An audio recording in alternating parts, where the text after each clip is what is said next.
Bismillahirrahmanirrahim. Assalamualaikum warahmatullahi wabarakatuh.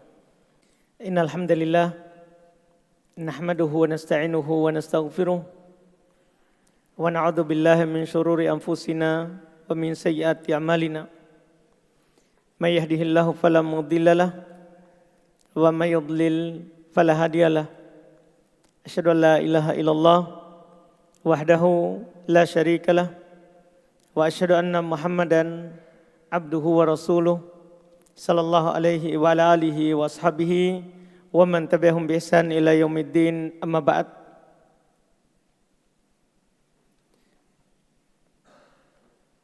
Alhamdulillah, kembali pada malam hari ini kita melanjutkan kajian kitab Bulughul Maram min Adillatil Ahkam karya Al-Imam Al-Hafidh Ibn Hajar Al-Asqalani Asy-Syafi'i rahimahullahu ta'ala. Kita pada malam hari ini di majelis ke-41 masuk di pembahasan hadits ke-160 dari yang beliau sebutkan di kitab ini.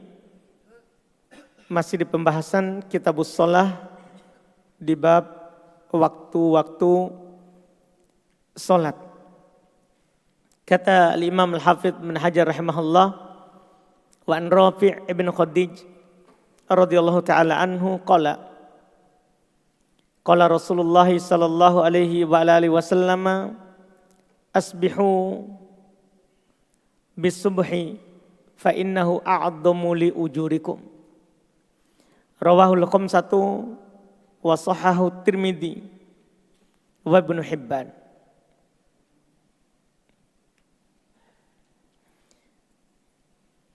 Kata Al-Hafidz Ibnu Hajar rahimahullah, an Rafi' ibn Khadij, dari Rafi' ibn Khadij radhiyallahu ta'ala anhu, bahwa Rasulullah sallallahu alaihi wasallam bersabda, asbihu bis subhi, lakukanlah salat subuh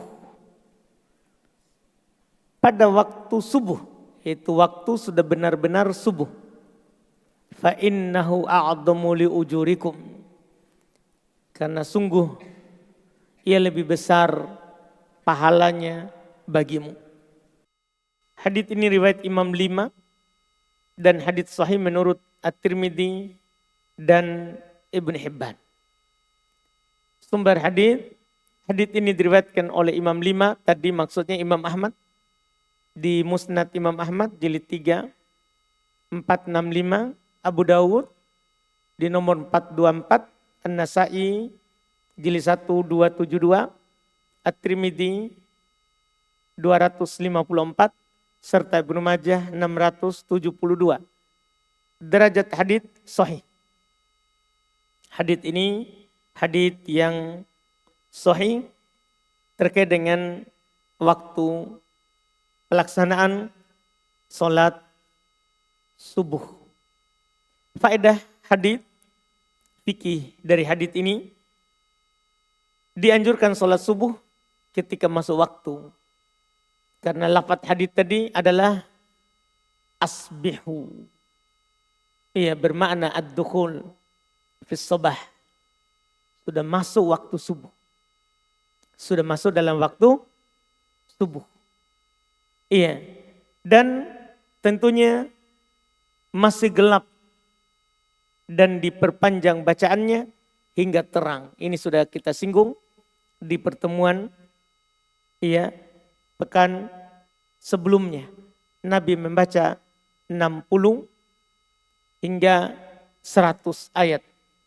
Dimulai dari waktu golas, waktu gelap, yang kata para sahabat, sebagian kami tidak mengenal sebagian yang lain. Ini sudah lewat di pertemuan kita sebelumnya, hadits yang semakna dengan ini. Kemudian hadits berikutnya lagi, hadits 161 dan 162. Kata beliau, an Abi Hurairah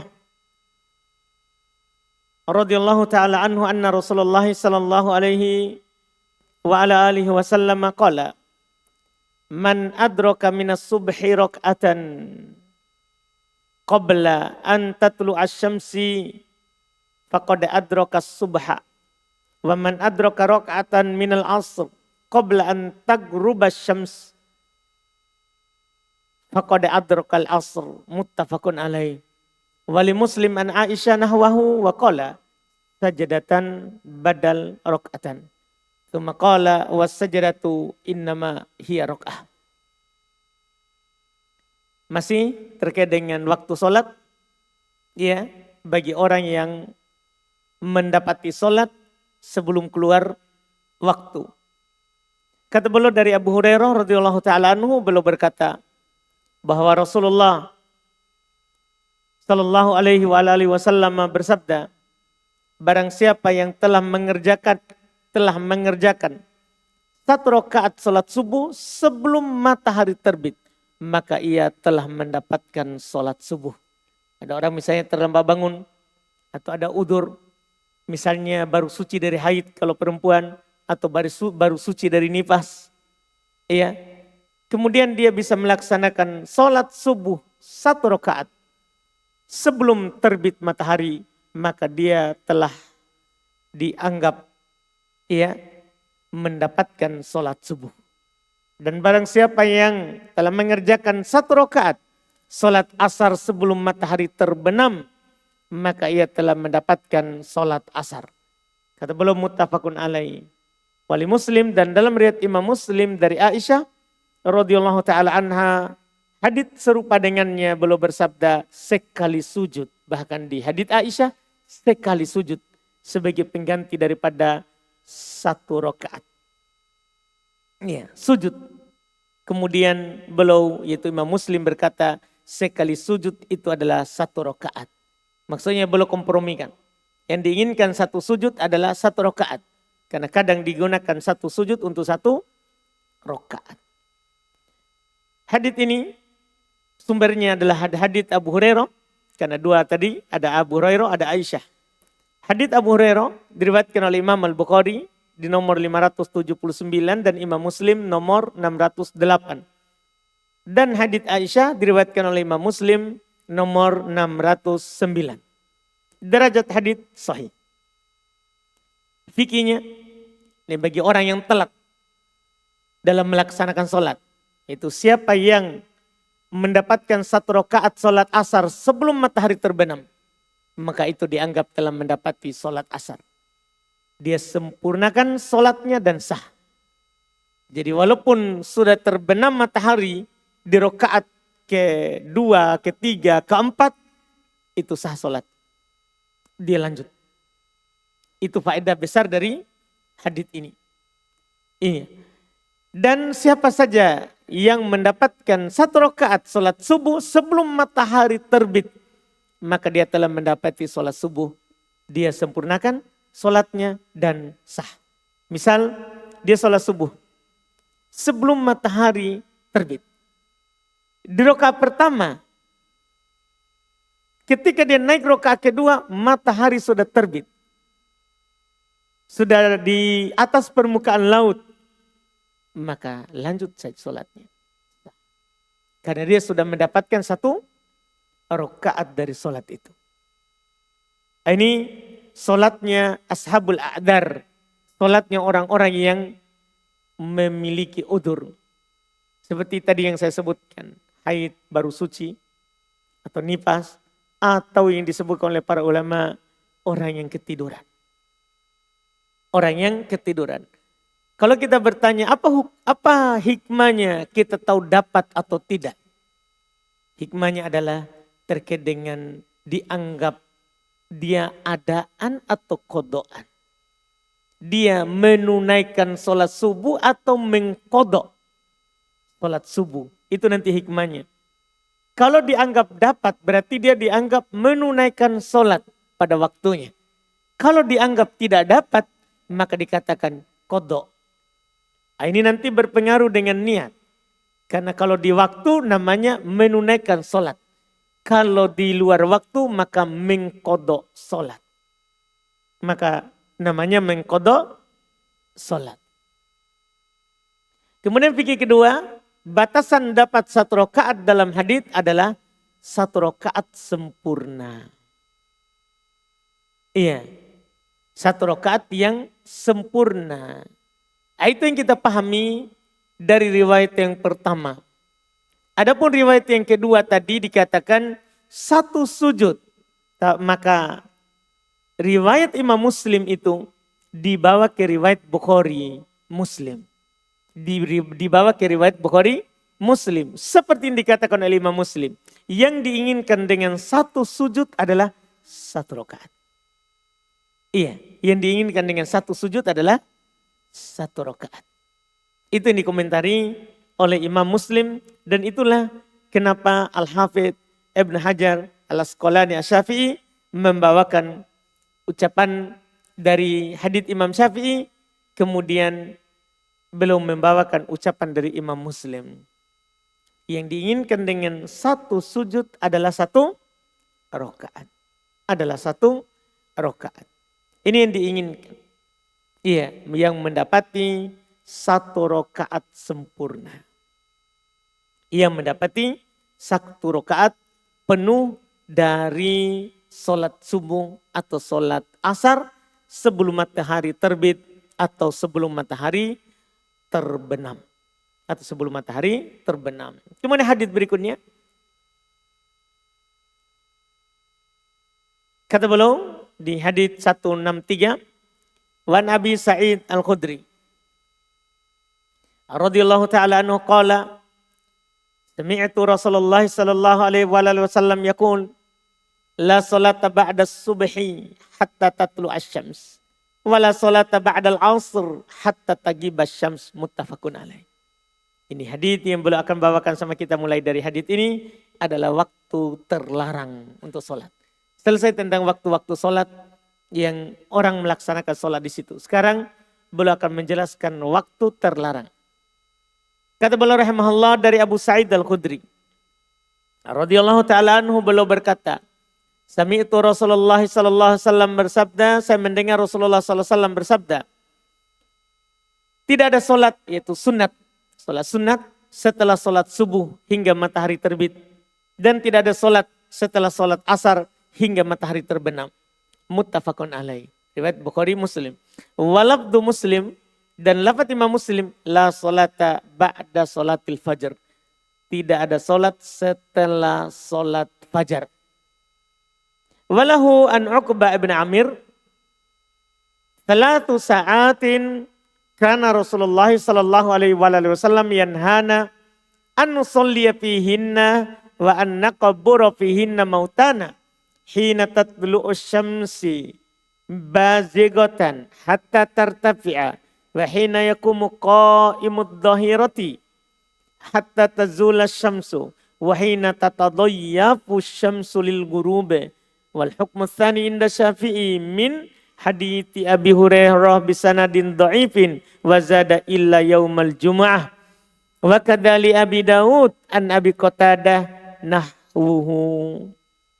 Ini semua masih tentang waktu terlarang. Dalam riwayat Imam Muslim dari Uqbah bin Amir radhiyallahu ta'ala anhu, beliau berkata, 3 waktu di mana Rasulullah sallallahu alaihi wasallam melarang kami melakukan salat dan menguburkan mayit, yaitu ketika matahari terbit hingga meninggi, ketika tengah hari hingga matahari condong ke barat, dan ketika matahari hampir terbenam. Dengan ini semua waktu terlarang ditambah dengan hadits tadi ada 5. Dengan ini nanti jadi 5. Karena tadi 2, ini 3. Sementara akan kita sebutkan. Dan hukum kedua menurut Imam Syafi'i dari hadits Abu Hurairah dengan sanad yang lemah. Ada tambahan kecuali hari Jumat. Kecuali hari Jumat. Begitu juga riwayat Abu Daud dari Abu Qatadah radhiyallahu ta'ala anhu, terdapat hadits yang serupa. Sumber hadits dulu, ini banyak riwayat ya, yang belum sebutkan. Ya. 163, kemudian 164, 165, 166. semua berfokus pada waktu terlarang. Sumber hadits Abu Hurairah, hadits pertama, itu diriwayatkan oleh Imam Al-Bukhari nomor 585 dan Muslim nomor 827. Hadits Uqbah bin Amir diriwayatkan oleh Imam Muslim nomor 831. Hadits Abu Hurairah dalam Musnad yang disandarkan kepada Imam Syafi'i nomor 157. Kemudian hadits Abu Qatadah diriwayatkan oleh Imam Abu Dawud nomor 1083. Derajat hadits Abu Hurairah yang pertama sahih. Hadits Uqbah bin Amir sahih karena Abu Hurairah Bukhari Muslim, Uqbah bin Amir Muslim. Hadits Abu Hurairah dalam Musnad Imam Syafi'i dhaif. Kalau yang ini yang belum bilang hadits wal hukmu tsani inda Syafi'i min hadits Abi Hurairah bisanadin dhaif.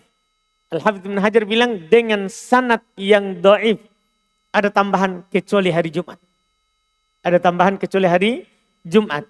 Nah, kalau hadits itu, hadits Abu Hurairah dalam Musnad yang disandarkan kepada Imam Syafi'i dhaif.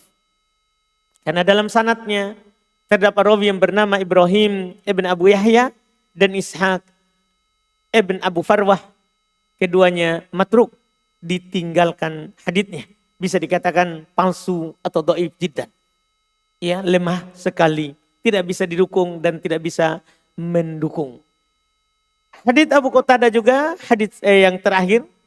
Ya ini, wakada li Abi Daud. Demikian pula untuk dari Abu Daud, an Abi Qatadah.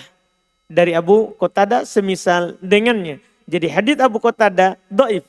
Karena ada rawi yang lemah yang bernama Laits bin Abi Sulaim. Ya, dia juga adalah rawi yang dhaif. Fikih hadits, ya, dari semua riwayat tadi cuman kita ambil dari dua riwayat yang pertama. Yang sahih saja. Yang sahih saja. Fikih hadits, waktu-waktu terlarang. Ini yang paling pokok. Belum bawakan hadits yang ada di hadapan kita untuk menjelaskan waktu-waktu terlarang. Pertama, ketika matahari terbit dan terbenam. Ini dua. Ketika terbit dan terbenam. Ketika matahari terbit, dilarang kita melakukan sholat. Demikian pula ketika matahari terbenam. Iya, ketika matahari terbit, sepakat para ulama, haram kita sholat sampai matahari setinggi romh, tombak. Setinggi tombak. Demikian pula ketika matahari turun. Ketika matahari turun, ya, dilarang juga sholat sampai matahari terbenam. Yaitu bulatan matahari hilang di atas permukaan laut. Ini tidak dibolehkan sholat, tidak ada silang pendapat di kalangan para ulama kita. Ini dua waktu pertama. Berikutnya lagi waktu terlarang ketika matahari di tengah langit sebelum tergelincir. Jadi matahari naik dari ufuk timur, ya, maka bayangan kita ke arah barat makin tinggi. Tinggi. Makin tinggi matahari maka bayangan makin pendek. Sampai matahari nanti muntasifun nahar, berada di tengah hari, berada di tengah langit dan tidak ada sedikit pun bayangan kita.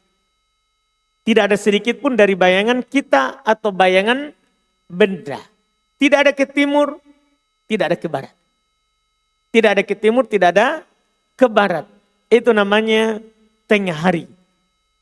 Dan waktu itu adalah waktu terlarang untuk sholat. Ini waktu ketiga dari waktu terlarang. Sampai kapan? Sampai matahari itu tergelincir sedikit ke arah barat. Dan tentunya ada sedikit bayangan ke arah timur atau condong ke arah timur. Itu disebut dengan waktu zawal, waktu tergelincirnya matahari. Dan disitulah masuk waktu duhur. Yang kita sudah jelaskan di awal bab. Ini waktu terlarang ketiga. Waktu terlarang keempat sekaligus kelima setelah sholat asar dan setelah sholat subuh. Jadi saat matahari terbit beda, saat matahari terbenam beda. Iya, setelah sholat subuh demikian pula setelah sholat asar. Juga terlarang untuk melaksanakan yang namanya sholat. Iya. Terlarang untuk melaksanakan yang namanya sholat. Dan ini tentunya saya rasa sangat jelas dengan hadits yang belum bawakan tadi. Cukup dengan 2 hadits pertama ya. Yang pertama ini hadits Abu Sa'id Al-Khudri. Ya, tidak ada sholat setelah sholat subuh sampai matahari terbit. Tidak ada sholat setelah sholat asar sampai matahari terbenam. Ini langsung 2 ini. 2. Setelah sholat asar saat matahari terbenam. Setelah sholat subuh saat matahari terbit. Ini langsung 2 waktu. Ini langsung 2, jumlahnya jadi 4. Berarti sisa 1 waktu yang tidak ada di hadits ini. Sisa 1 waktu yang tidak ada di hadits ini. Dilengkapi, itu Bukhari Muslim. Dilengkapi dengan ini hadits Uqbah Ibn Amir riwayat Muslim. Kalau di sini ya disebutkan secara jelas ketika matahari terbit, ketika matahari terbenam, dan ketika matahari di tengah langit. Di tengah langit. Ini tentunya sudah cukup menggugurkan, mencukupi dari hadits-hadits yang belum sebutkan dari Abu Hurairah dengan sanad yang dhaif. Demikian pula hadits Abu Qatadah dengan sanad juga yang dhaif. Tentunya kita tidak sebutkan itu. Adapun Al-Hafidz Ibnu Hajar menyebutkannya hanya sebagai pendukung atau karena ada penyebutan kecuali hari Jumat. Ada penyebutan kecuali hari Jumat. Iya. Ini waktu terlarang. Inilah waktu terlarang. Faedah kedua, tidak boleh melakukan sholat sunat mutlak yang memiliki sebab pada waktu-waktu tersebut. Nah, di sini mulai saya ingin menjelaskan sholat apa yang dilarang tadi. Sholat apa yang dilarang. Kita melihat hadits-hadits sebelumnya. Tadi bahkan yang kita baca pertama. Ada orang bangun sebelum matahari terbit. Sebelum matahari terbenam. Mendapatkan 1 rakaat. Mendapatkan 1 rakaat. Dia dianggap dapat atau tidak? Dianggap dapat. Nah, dari sinilah kebetulan ini disebutkan hadits terlarang sholat. Di sini berarti tidak boleh melakukan sholat sunat mutlak. Apa itu sholat sunnah mutlak? Saya terangkan. Yang tidak memiliki sebab pada waktu-waktu terlarang. Jadi yang dilarang adalah sholat sunnah. Itu pertama. Kenapa penting saya sebutkan sholat sunnah? Karena tadi sholat wajib boleh kalau kita telat. Iya. Demikian pula sholat sunat yang diinginkan adalah sholat sunat yang mutlak. Sholat sunnah yang tidak memiliki sebab. Adapun sholat sunnah yang memiliki sebab, ini faedah dari ketiga. Boleh melakukan sholat sunat yang memiliki sebab pada waktu-waktu terlarang. Ini pengkompromian dari seluruh hadits yang ada. Iya, pengkompromian dikompromikan. Ya, seluruh hadits yang ada. Jadi yang dilarang adalah sholat sunnah mutlak yang tidak memiliki sebab. Adapun sholat sunnah yang memiliki sebab dibolehkan. Apa sholat sunnah mutlak dan apa contoh sholat sunnah yang memiliki sebab? Para ulama rahimahumullah menyebutkan ya sholat sunnah yang tidak memiliki sebab adalah yang tidak terkait dengan sebab yang disebutkan dengan dalam hadits-hadits seperti sebab masuk masjid, sebab wudhu, sebab gerhana. Iya. Itu tidak dilarang walaupun waktu terlarang. Terjadi gerhana setelah sholat asar. Itu kan sholat sunnah. Itu sholat sunnah. Sunnah muakkadah. Sunnah yang sangat dianjurkan. Setelah sholat asar. Tidak mengapa di situ dilakukan. Iya.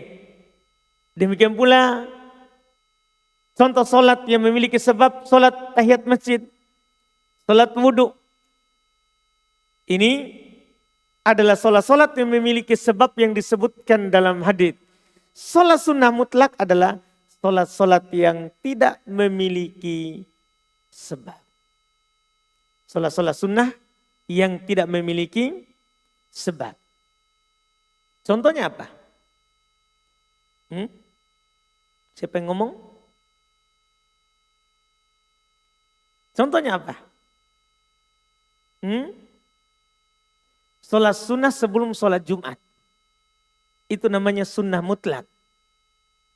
Itu namanya sholat sunnah mutlak. Tidak boleh dilakukan saat zawal. Saat sebelum zawal. Saat matahari, tengah matahari. Di tengah langit.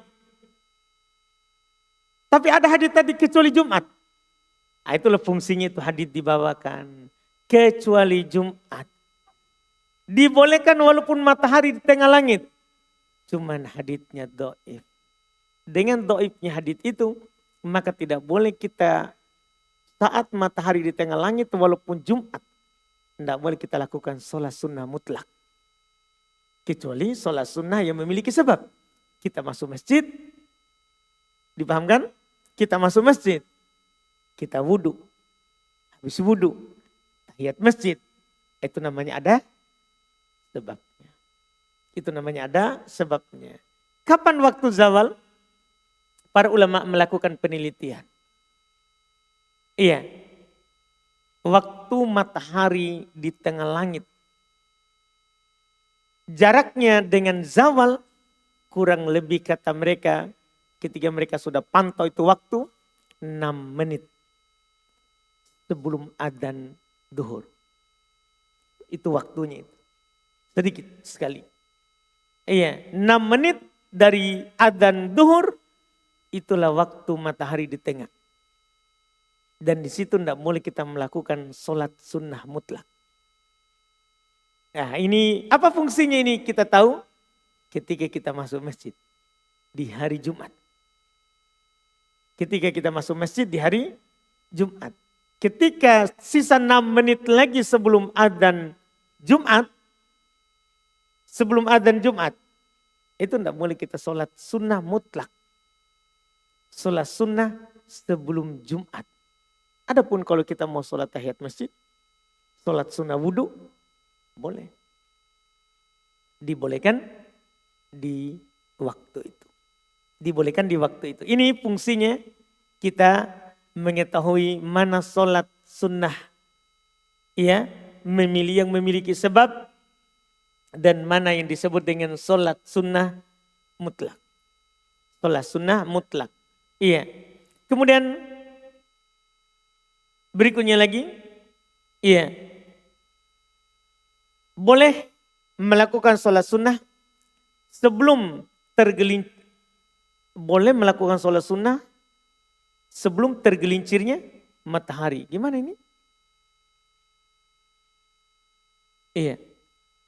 Boleh melakukan sholat sunnah sebelum tergelincirnya matahari.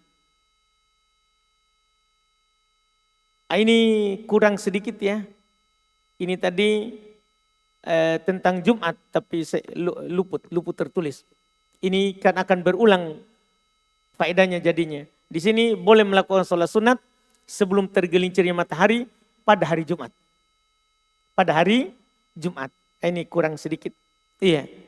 Karena akan berulang faedahnya. Akan berulang faedahnya. Ini kurang hari Jumat. Kurang hari Jumat. Dalam hal ini para ulama berselisih pendapat pada hakikatnya tentang sholat sunnah sebelum Jumat. Tentang sholat sunnah sebelum Jumat. Iya, dan yang paling kuatnya adalah karena doibnya hadits tadi adalah tidak boleh hal tersebut. Jadi ini ada kurang sedikit ini di faedahnya. Ya, ada kata tidak boleh melakukan sholat sunat sebelum tergelincirnya matahari pada hari Jumat. Pada hari Jumat. Kenapa kita katakan ya tidak boleh? Dikarenakan haditsnya doif. Bagi pendapat Syafi'iyah, mereka mengatakan boleh. Karena mereka berdalil dengan hadits yang tadi. Karena menurut Imam Syafi'i, hadits riwayat tadi, ya, riwayat yang ini, hadits Abu Hurairah, wal hukmu tsani inda Syafi'i min hadits Abu Hurairah bisanadi dhaif. Ya, tapi dengan sanad yang dhaif kata Al-Hafidz Ibnu Hajar, zada ilal Jum'ah, kecuali Jumat. Bagi yang berpendapat bahwa hadits Abu Hurairah di sisi Syafi'i ini sahih, maka mereka mengatakan kecuali Jumat boleh walaupun sedang matahari di tengah langit. Di tengah langit. Tapi karena hadits ini adalah dhaif, karena ada dua rawi tadi yang saya sebutkan yang tidak bisa didukung ya dan tidak bisa mendukung riwayat lain, sehingga ya di hari Jumat juga tidak dibolehkan melaksanakan sholat sunnah mutlak tadi. Ya, kecuali kita mau melakukan sholat tahiyat masjid atau sholat apa? Sholat sunnah wudhu. Sholat sunnah wudhu. Faedah terakhir ya dari hadits ini dan dengannya kita tutup pembahasan, yaitu walaupun sebenarnya bukan di sini babnya, tapi mumpung lewat masalah menguburkan mayat yang disinggung di hadits Uqbah. Di hadits Uqbah ini haditsnya 3 waktu Rasulullah melarang kami untuk sholat padanya dan untuk menguburkan padanya. Ya, orang-orang yang meninggal di antara kami. Nah, disinilah saya sebutkan ini sebagai faedah tambahan saja, yaitu dilarang menguburkan mayat pada 3 waktu. Dilarang menguburkan mayat pada 3 waktu. Ya. Waktu pertama ketika matahari terbit hingga meninggi. Jadi kita tunggu dulu matahari meninggi. Iya, misal kita ada orang mau dikuburkan setelah sholat subuh. Kita sholat jenazah setelah sholat subuh, kemudian kita bawa ke kuburan. Sampai di kuburan pas matahari mau terbit. Maka kita tahan dulu sampai matahari meninggi. Karena itu waktu terlarang. Waktu terlarang untuk menguburkan mayat. Waktu kedua yang terlarang ketika tengah hari hingga matahari condong ke barat. Tadi yang waktu terlarang juga sholat. Ya, maka di situ juga waktu terlarang untuk menguburkan mayat. Untuk menguburkan mayat. Misal ada orang mengantarkan jenazah sebelum waktu duhur. Sebelum waktu duhur. Ketika matahari berada di tengah, itu belum ada adzan duhur, itu tidak boleh dikuburkan. Tidak boleh dikuburkan. Kita tunggu adzan duhur, yaitu ketika adzan duhur berarti matahari sudah tergelincir. Sudah condong ke arah barat. Di situ baru boleh menguburkan mayat. Waktu ketiga dari waktu terlarang menguburkan mayat, ketika matahari hampir terbenam. Iya, ketika matahari hampir terbenam, tentunya hingga terbenam. Sama kasusnya tadi, kalau kita mensolati jenazah setelah sholat asar, kemudian kita antar ke kuburannya, qadral lama karena macet atau karena terhalang di jalan, maka kita tidak sampai ke kuburan kecuali matahari sudah mau terbenam. Maka kita tahan dulu sampai matahari terbenam, kemudian kita kuburkan. Ini ya yang disebutkan di antara di yang terkandung dalam hadits Uqbah ibn Amir radhiyallahu taala anhu. Kita cukupkan dengan hadits-hadits tadi. Alhamdulillah. Hadis setelahnya kita ambil lagi di pertemuan yang akan datang.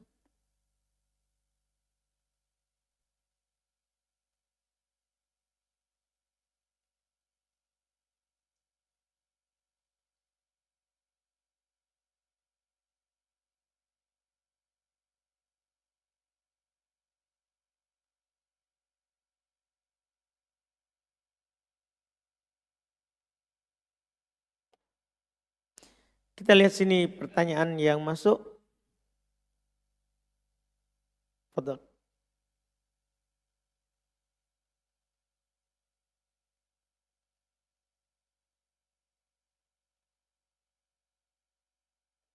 Ulang.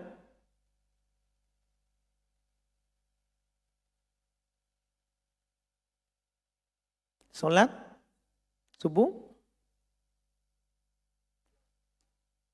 Itu namanya maksudnya terang. Ba'dal isfirar, nah maksudnya sudah terang. Tapi matahari belum terbenam, terbit. Ada. Cuman para ulama mengkompromikan. Komprominya adalah itu. Nabi baca 60 sampai 100 ayat.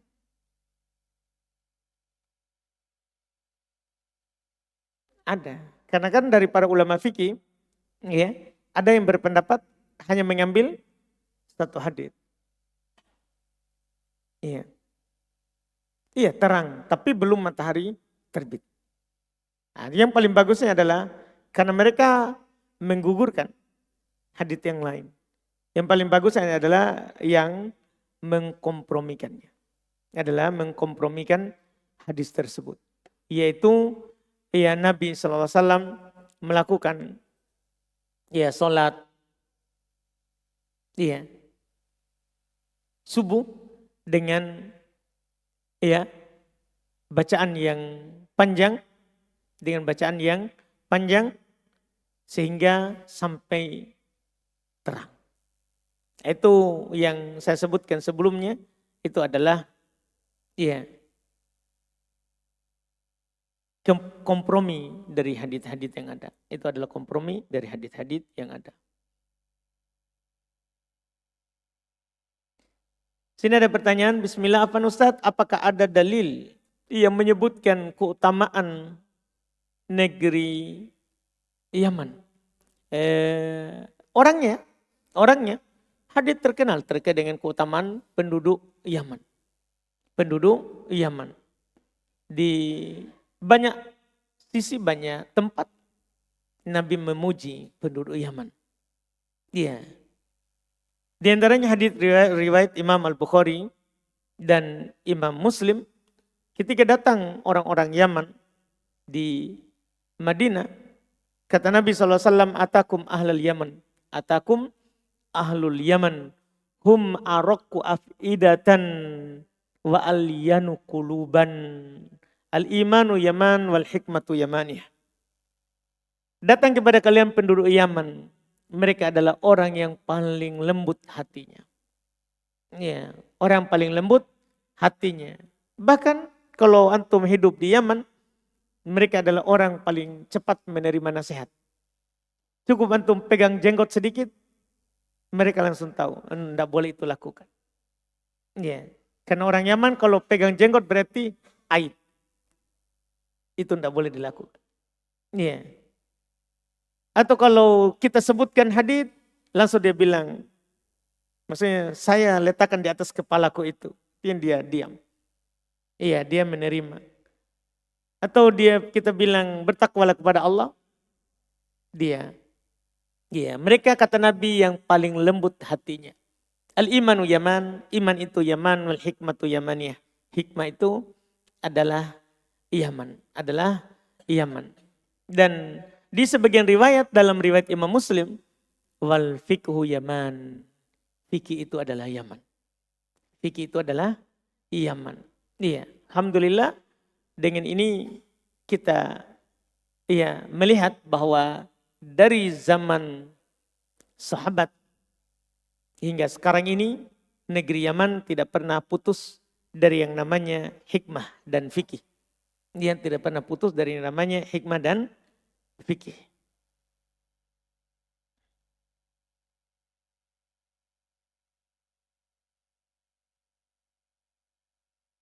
Apakah kita boleh menunda sholat kita ketika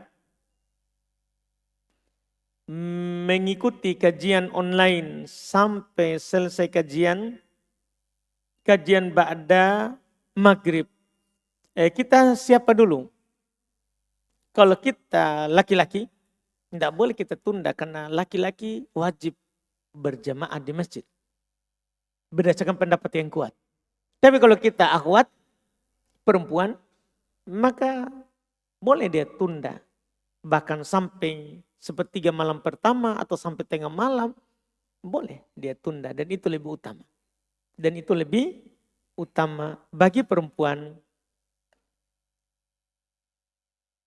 Apa hukum seorang anak yang ikut makan bersama orang tuanya menggunakan bahan subsidi pemerintah? Dan anak tahu bahwa orang tuanya tidak berhak mendapatkan subsidi tersebut. Dinasihati juga, sulit Ustadz. Bolehkah kita di rumah? Ya, bolehkah kita di rumah diharuskan pada waktu tertentu untuk memasak menggunakan subsidi tersebut? Kalau kita adalah bawahan, ya, maka tugas kita hanya menasihati atasan kita, orang tua kita. Kalau tidak diterima, alhamdulillah. Kalau diterima juga alhamdulillah. Ya, alhamdulillah. Kita tidak bersalah dalam hal tersebut. Bagaimana? Iya. Cuman sekarang orang dilihat juga ya, ini yang subsidi. Subsidi itu untuk miskin kan? Untuk miskin. Iya.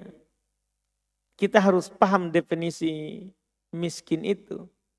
Jangan sampai kita anggap orang tua tak kaya, ternyata dia masuk di kategori miskin. Miskin itu yang punya penghasilan pas dengan kebutuhannya, tidak lebih. Tidak lebih. Siapa tahu orang tua tak punya gaji 5 juta, tapi pas 5 juta kebutuhannya per bulan. Biaya istri, anak, pas dengan itu.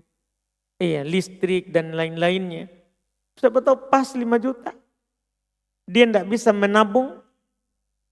Iya, itu masuk dalam kategori miskin.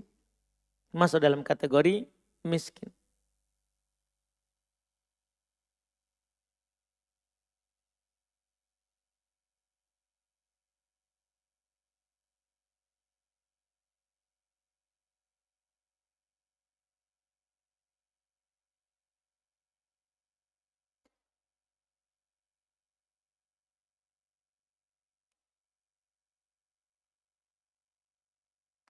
Ada seorang wanita haid yang berubah-ubah waktu haidnya. Kadang 5 hari dan ini paling sering, tetapi tiba-tiba haidnya hanya 1 hari.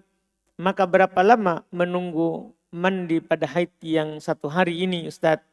Apakah 3 jam setelah keluar tanda suci atau lebih Ustadz? Tidak. Tidak perlu tinggal tunggu 3 jam atau semisalnya. Kapan tanda suci sudah keluar? Ya. Walaupun hanya setetes kemudian keluar tanda suci, kita mandi, kita sholat. Tidak perlu tunggu 3 jam setelahnya, tidak. Iya, pokoknya kalau keluar tanda suci, maka kita telah suci. Maka kita telah suci. Bagaimana hukum bagi seseorang yang melakukan hubungan biologis, namun ternyata setelah biologis masih ada keluar darah haid. Kalau dia bangun di atas sangkaan kuat bahwa dia telah suci, ya baru sangkaan saja bahwa dia telah suci, maka tidak berdosa. Karena di atas sangkaan kuat kalau dia telah suci. Dan ini kalau tanda suci itu sudah keluar, kalau dia lakukan ini tanda suci itu sudah keluar sebelumnya, yaitu keluarnya cairan putih, maka ini tidak ada masalah. Karena darah warna coklat atau keruh yang keluar setelah tanda suci keluar, itu tidak berpengaruh. Itu dianggap sudah suci. Dianggap sudah suci. Jadi tidak ada masalah. Ini tadi itu kalau dia mengira ya dia sudah suci. Tapi belum ada bukti kuat kalau dia telah suci. Tapi biasanya dia sudah suci. Akhirnya dia mandi, suaminya menggaulinya, ternyata masih keluar. Iya, masih keluar. Nah, ini tentunya tidak berdosa karena dia bangun di atas sangkaan kuat, wallahualam.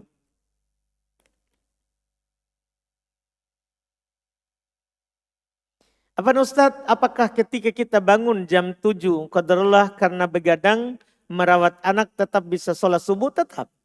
Bahkan kita bangun jam 11 siang masih tetap kita sholat. Bahkan kita bangun pun jam 2 siang tetap bisa sholat. Karena kata Nabi SAW, "Man sholatin au nasiyaha falyusalliha idza dzakaraha." Siapa yang ketiduran dari sholat atau lupa, silakan dia sholat ketika dia ingat atau ketika dia terbangun. Dia itu boleh dia lakukan. Ustadz, bagaimana hukumnya menunda sholat subuh karena menyusui anak? Kalau menunda sampai keluar waktu tidak dibolehkan. Tidak dibolehkan hal tersebut.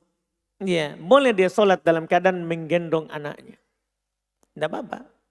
Iya, dia susui dulu, setelah itu dia sholat, menggendong anaknya. Kalau dia tidak bisa berdiri, duduk. Kalau dia tidak bisa duduk, boleh dia sholat berbaring. Boleh dia sholat berbaring. Bahkan kalau dia sholat duduk, anaknya misalnya yang dia susui tadi bergerak, boleh dia tepuk. Boleh dia kasih diam sambil sholat. Sambil sholat. Karena seorang tidak boleh mengakhirkan sholat dari waktunya atau sampai keluar waktu.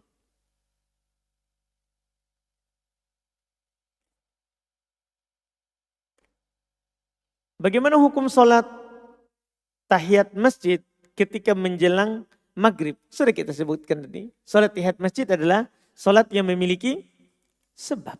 Boleh walaupun di waktu terlarang.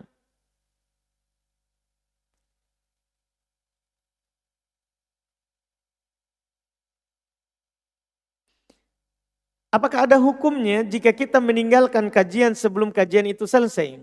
Apakah kita termasuk orang munafik karena tidak menyelesaikan kajian? Itu pulang sebelum kajian selesai. Mohon bimbingan Ustaz. Ya tidak dikatakan munafik.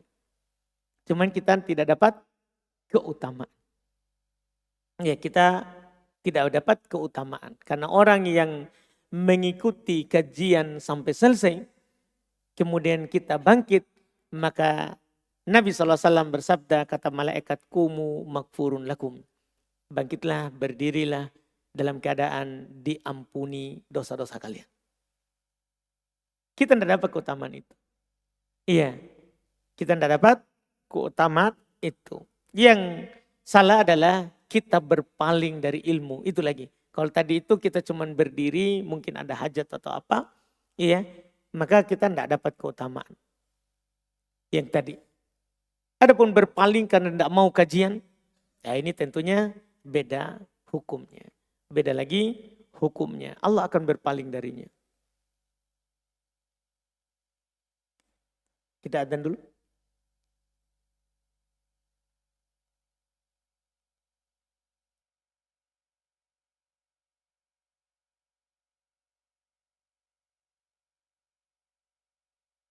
Kita lanjut sini pertanyaan. Apakah air kolam renang itu suci dan mensucikan? Meskipun ada yang sudah buang air kecil di dalamnya. Ya suci dan mensucikan. Selama tidak berubah rasa, warna, dan bau. Kalau tidak berubah rasa, warna, dan bau, maka dia suci dan mensucikan. Maka dia suci dan mensucikan. Kemudian masalah lain adalah kita masalah buang air di air yang diam, yang tidak mengalir. Iya, jangan sampai nanti kita berdalil dengan hadits itu tetap suci dan mensucikan, kita pergi buang air di kolam renang. Iya, kalau air itu adalah air yang diam, tidak mengalir, maka kita dilarang untuk buang air di dalamnya. Kita dilarang untuk buang air di dalamnya. Wallahualam. Bagaimana doa setelah wudhu yang sahih? Doa setelah wudhu dalam riwayat Imam Muslim dari Umar ibn Khattab radhiyallahu taala anhu adalah asyhadu an la ilaha illallah wa asyhadu anna Muhammadan abduhu wa rasuluh. Ada tambahan Allahumma ja'alni minat tawabin wa ja'alni minal mutatahhirin. Ini tambahan dalam riwayat Imam Tirmidzi. Para ulama mendhaifkannya karena dia adalah riwayat yang syadz, menyelisih rawi yang lebih kuat. Wallahualam. Bolehkah punggung tangan terlihat ketika sholat bagi perempuan? Batal sholatnya. Perempuan sholat kalau kelihatan punggung tangannya ya, bukan telapak. Punggung tangannya maka sholatnya batal. Sholatnya batal. Yang dimaafkan itu adalah telapak tangan dan telapak kaki. Telapak tangan dan telapak kaki. Adapun punggung tangan atau punggung kaki itu membatalkan sholat.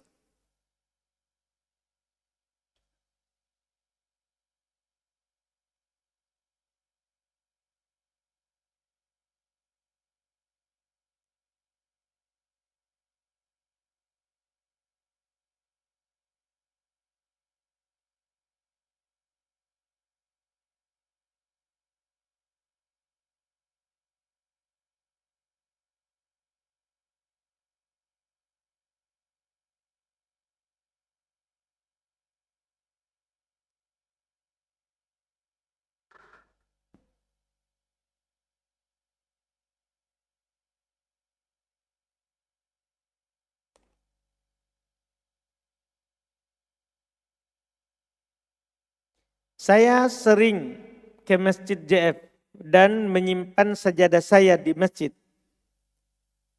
ini untuk saya gunakan saat ke masjid ini.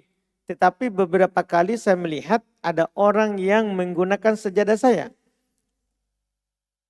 Bolehkah saya meminta sajadah yang sedang digunakan oleh orang itu? Karena saya juga ingin menggunakan sajadah tersebut. Iya, kalau boleh minta boleh, kan punya kita. Cuman kita harus maafkan orang yang pakai itu. Karena orang kadang menyangka bahwa kalau ada di masjid berarti wakaf untuk masjid. Sehingga orang pakai, padahal ada yang punya. Tapi kalau kita bertanya, boleh nggak kita minta? Boleh kita minta. Hak kita. Kalau itu punya kita adalah kita boleh memintanya. Boleh memintanya. Cuman jangan marah kalau ada yang pakai. Itu mungkin karena mereka bangun bahwa semua di masjid ini adalah wakaf untuk masjid. Wakaf untuk masjid. Iya, wallahualam.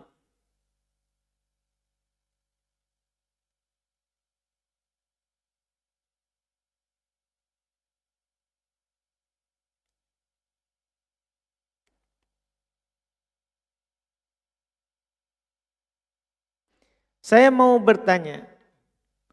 Saya memiliki jadwal taklim muslimah dalam kurung ba'da sholat Jumat. Saya datang ke masjid saat khutbah sedang berlangsung. Kemudian ketika sholat berjamaah saya ikut sholat.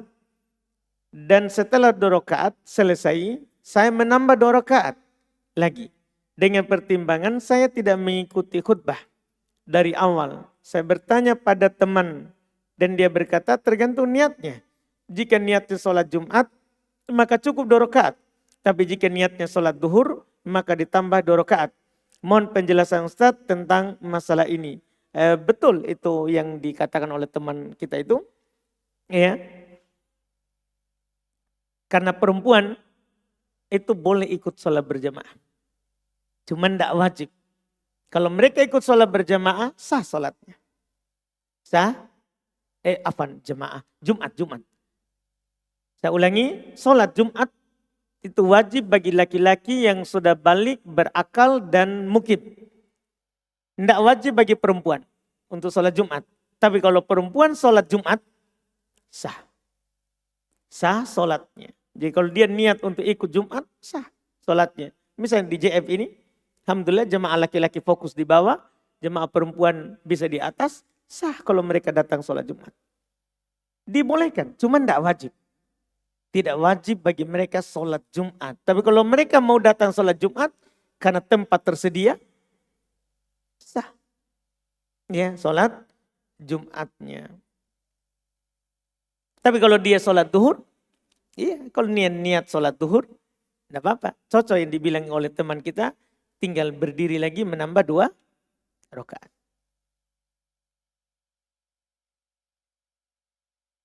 Ustadz, saya mau bertanya tentang surat Al-Kahfi yang disunahkan dibaca hari Jumat. Apakah boleh membaca surah Al-Kahfi pada hari Jumat beberapa kali?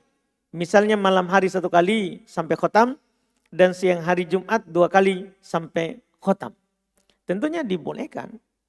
Untuk malam ada khusus saya sebenarnya malam itu kan baca 10 pertama. Demikian pula 10 terakhir. Kalau hari Jumat surat Al-Kahfi. Hari Jumatnya surat Al-Kahfi. Boleh membaca sekali. Kalau dia mau ulang 2 kali, 3 kali, 4 kali, tidak masalah. Karena dalam hadits Abu Sa'id Al-Khudri itu umum. Siapa yang membaca Al-Kahfi. Siapa yang membaca Al-Kahfi. Bolehkah membaca surah Al-Kahfi secara bertahap? Misal, di pagi hari Jumat kita membaca setengah surah. Dan siang hari setengah surah lagi. Ataukah membaca surah Al-Kahfi 1 kali bacaan. Langsung sampai selesai surahnya atau harus khotam. Mohon penjelasannya. Boleh. Karena di dalam hadits itu siapa yang membaca surat Al-Kahfi pada hari Jumat. Pada hari Jumat. Tidak disebutkan 1 kali hatam. Tidak disebutkan 1 kali hatam.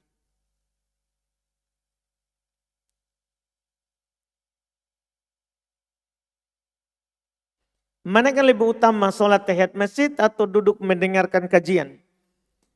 Bagi yang berpendapat dan ini pendapat mayoritas ulama rahimahumullah bahwa sholat tahiyat masjid itu adalah sunnah, maka lebih utama duduk langsung kajian daripada sholat sunnah. Daripada sholat sunnah. Apa hukum sholat tahiyat masjid? Nah ini tadi. Bagaimana jika orang yang sering keluar masuk masjid? Baik. Para ulama silang pendapat tentang hukum sholat tahiyat masjid. Di antara para ulama ada yang berpendapat wajib. Ada yang berpendapat wajib. Berdalil dengan hadits Nabi SAW. Idza dakhala ahadukumul masjida falyarka' rak'atain. Perintah. Apabila salah seorang dari kalian masuk masjid, hendaklah dia ruku 2 rakaat. Maksudnya sholat 2 rakaat. Tahiyat masjid. Yang menunjukkan lafaz perintah. Dengan hadits ini mereka mengatakan bahwa sholat tahiyat masjid adalah wajib. Sementara mayoritas ahli fikih mereka berpendapat sholat tahiyat masjid hukumnya adalah sunnah. Paling tingginya adalah sunnah muakkadah. Dan ini pendapat yang paling kuatnya dari pendapat masalah sholat tahiyat masjid. Ini pendapat yang paling kuatnya. Berdalil dengan hadits Bukhari Muslim. Datang seorang Arab pedalaman bertanya kepada Nabi SAW sholat yang wajib baginya. Nabi mengatakan kepadanya sholat 5 waktu adalah sholat 5 waktu. Setelahnya ini yang menjadi poinnya. Ya, hal alayya ghairu hadza. Pertanyaan dia, apakah ada kewajiban selain itu? Maka Nabi menjawabnya, la illa an tatawwa'a. Tidak, kecuali kamu mau melakukan yang sunnah. Jadi dari sinilah yang dipakai oleh para ulama rahimahumullah bahwa tidak ada sholat yang wajib kecuali 5 waktu. Adapun selain 5 waktu hukumnya adalah sunnah atau sunnah muakkadah. Sunnah yang sangat dianjurkan.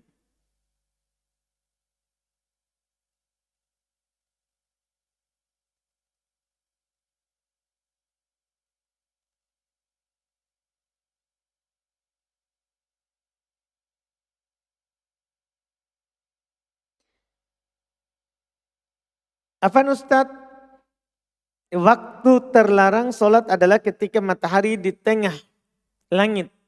Kecuali sholat Jumat. Kecuali sholat Jumat. sholat Jumat ya? Sholat Jumat. Dikecualikan ya?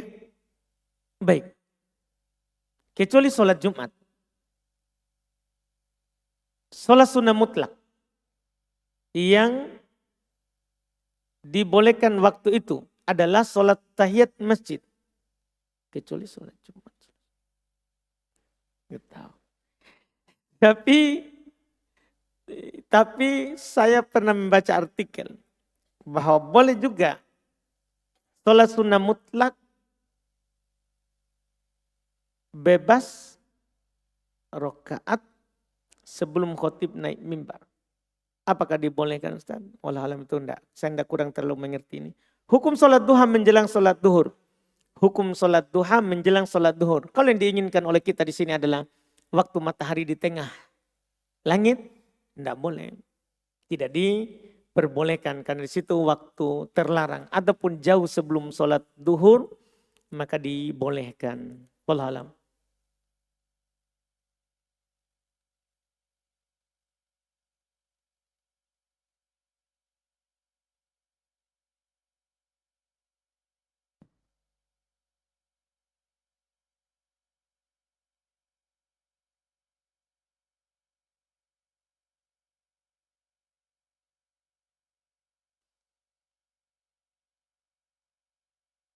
Bagaimana bila pernah menggunakan fasilitas BPJS?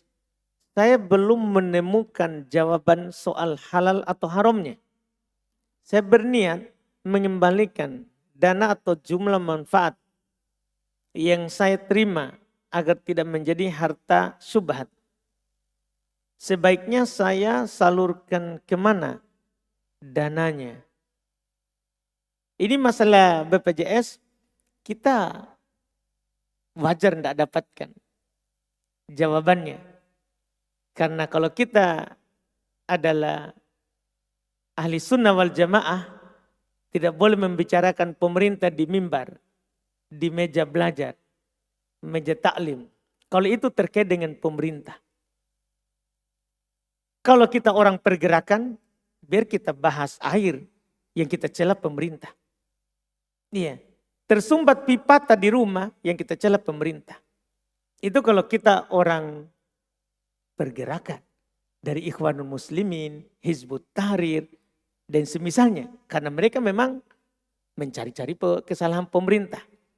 Tapi kalau ahli sunnah wal jamaah tidak akan membicarakan masalah pemerintah di meja taklim. Iya, di mimbar khutbah. Di mimbar khutbah. Mereka punya etika dalam hal tersebut.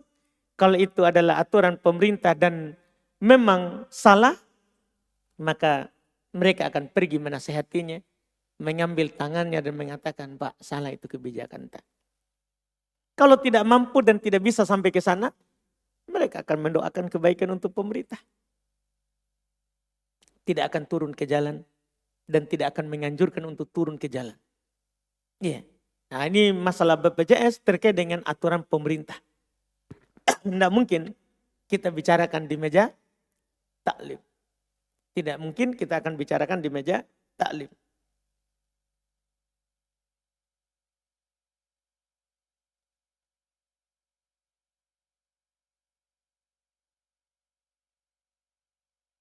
Apa Ustaz, apakah mengulang satu rakaat kalau lupa membaca surah Al-Fatihah? Iya, wajib kita ulang. Rakaat yang tidak ada Al-Fatihah adalah tidak sah rakaatnya. Rakaat yang tidak ada Al-Fatihah tidak sah rakaatnya.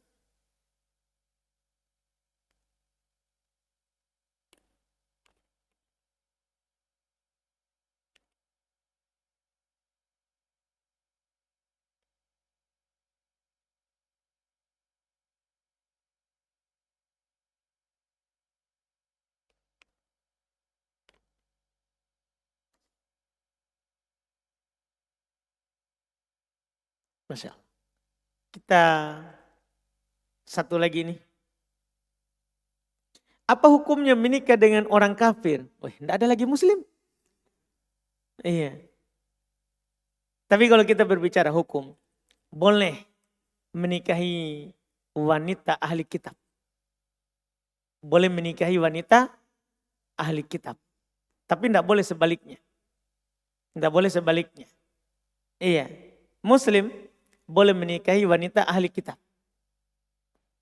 Cuman tidak boleh sebaliknya. Cuman harus kita perhatikan firman Allah. Iya. Wala amatun mu'minatun. Budak perempuan. Khairun min musyrikatin walau a'jabatkum. Budak perempuan itu lebih baik daripada musyrikah. Walaupun menakjubkan kalian kecantikannya. Budak lebih baik daripada yang merdeka dari mereka. Iya, lebih baik. Itu harus kita perhatikan. Ya, apakah muslimah sudah habis? Iya. Atau bagaimana? Kita tentunya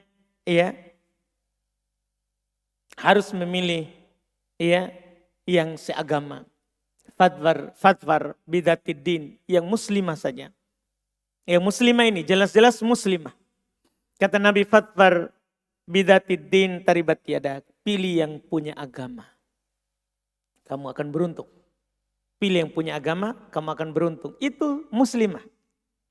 Kalau banyak muslimah yang kita mau nikahi, maka pilih yang punya agama. Kamu akan beruntung. Ini muslimah. Iya, dianjurkan yang punya agama. Dianjurkan yang punya agama. Wallahualam. Kita cukupkan, mudah-mudahan bermanfaat. Subhanakallahumma hamdik, asyhadu an la ilaha illa anta astaghfiruka wa atubu ilaik. Assalamualaikum warahmatullahi wabarakatuh.